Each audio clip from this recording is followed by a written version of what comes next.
Hi, welcome to like share trading academy YouTube channel. நான் Vijayendra, financial trainer. இந்த வீடியோவில் நம்ம பட்ஜெட்டை பற்றி நிறைய விஷயங்களை பேசுறதுக்கான ஒரு வாய்ப்பாக பயன்படுத்திக்கலாம். நிறைய விஷயங்கள் அப்படின்னா டெக்னிக்கலாக அது இது அப்படின்னுலாம் உங்களை ரொம்ப குழப்பம்லாம் போகிறதில்ல. நம்மளுடைய 2026 பட்ஜெட் பிப்ரவரி 1ஆம் தேதி தாக்கல் பண்ணாங்க.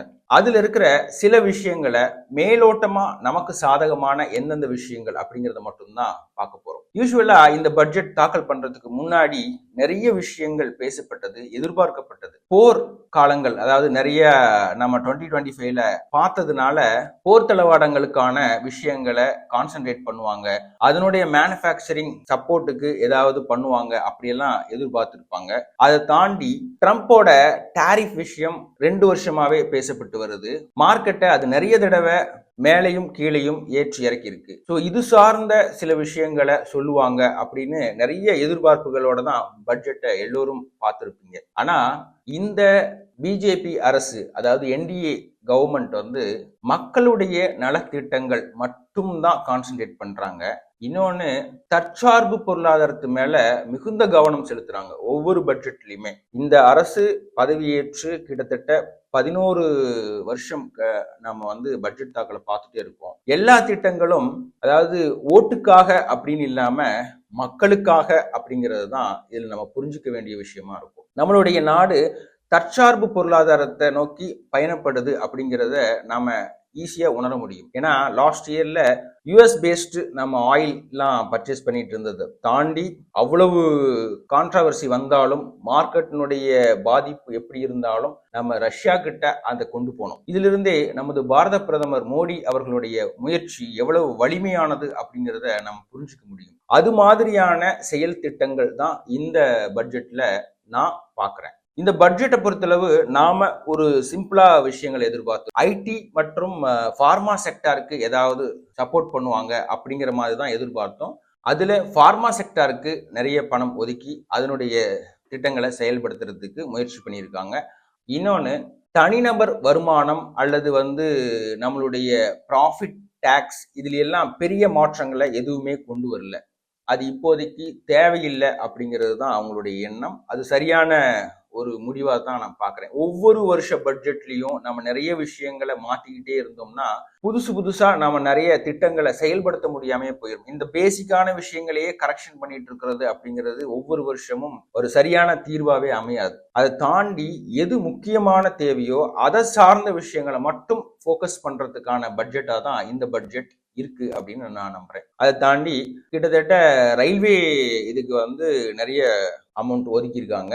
அது டிரான்ஸ்போர்ட்டேஷனுக்கு சப்போர்ட் பண்ணும். அது சாதாரண பயணிகளை தாண்டி பிசினஸ் பீப்புளுக்கும் அது ஒரு கன்வீனியன்ட்டா இருக்கும். 7 முக்கியமான நகரங்களுடைய இணைப்பை இன்னும் ஃபாஸ்டா பண்ணணும் அப்படிங்கிறதுக்கான செயல் திட்டங்களை எல்லாம் இந்த பட்ஜெட்ல வெளியிட்டிருக்காங்க.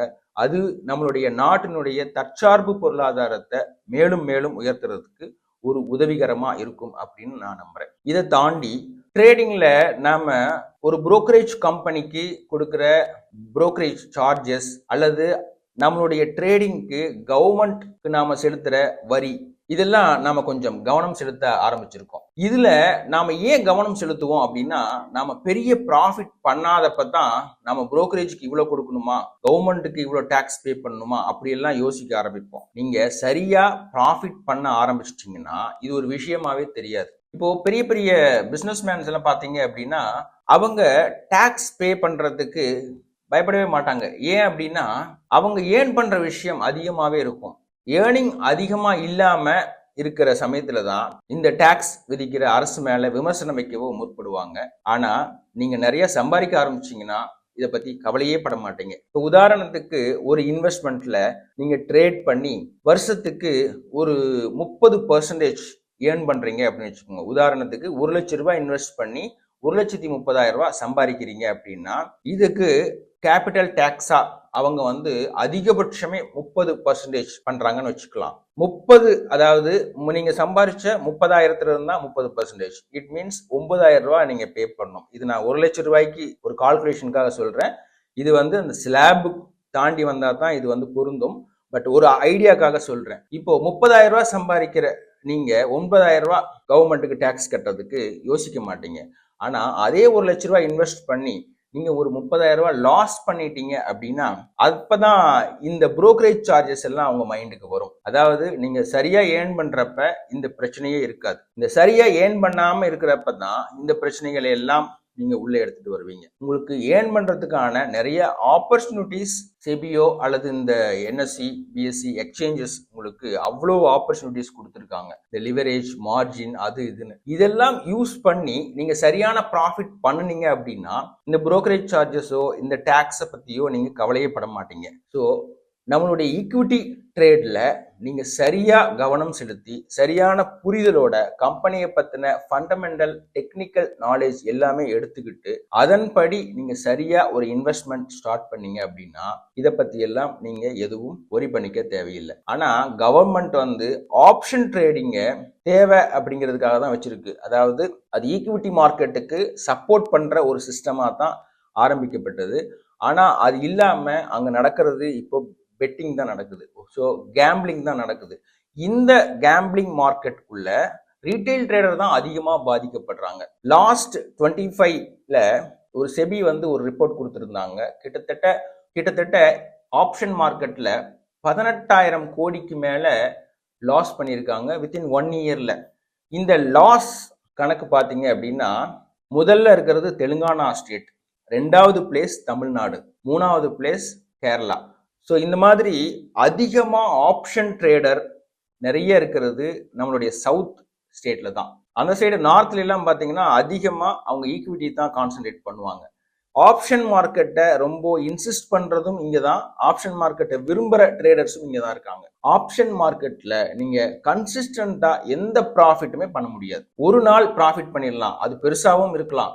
ஆனால் வருஷம் ஃபுல்லாக அந்த ப்ராஃபிட்டை நீங்கள் மெயின்டைன் பண்ணவே முடியாது. ஒரு சின்ன வியாபாரி, ஒரு பழ வியாபாரி இருக்காங்கன்னு வச்சுக்கோங்க. அவங்க டெய்லியும் 500 ரூபாய்க்கு பழங்களை வாங்கி அவங்க ஒரு 800 ரூபாய்க்கு விற்கலாம்.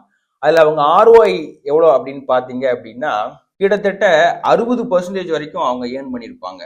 ஆனால் இதே ஒரு பெரிய கேபிட்டல்ல ஒரு 5 லட்சம் ரூபாய் இன்வெஸ்ட்மெண்ட்ல ஒரு பழமுதிர்ச்சோலை மாதிரியான ஒரு விஷயத்தை வச்சுக்கிட்டு டெய்லியும் 60% சம்பாதிக்க முடியுமானா டெஃபினட்டா முடியவே முடியாது. அவங்களுக்கு வருஷத்துக்கே ஒரு 20% தான் ப்ராஃபிட் கிடைக்கிறதுக்கான வாய்ப்பு இருக்கும். ஸோ இதுதான் ஆப்ஷன் மார்க்கெட்ல இருக்கிற விஷயம். இதை தான் நம்ம புரிஞ்சுக்கணும். ஆனா ஈக்விட்டி மார்க்கெட்ல இந்த ரிஸ்கே இருக்காது. ஏன்னா எக்ஸ்பைரி டேவே கிடையாது.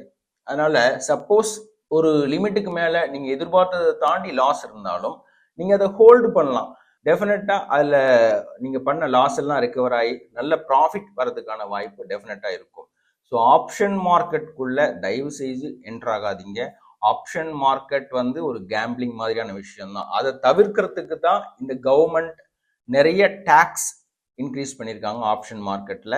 இப்போ ஈக்விட்டி மார்க்கெட்ல நீங்க கேபிட்டல் கெயின் டாக்ஸ் பண்ணாங்க அப்படின்னா அது பிசினஸ் டாக்ஸ் ரேஞ்சில் தான் வரும்.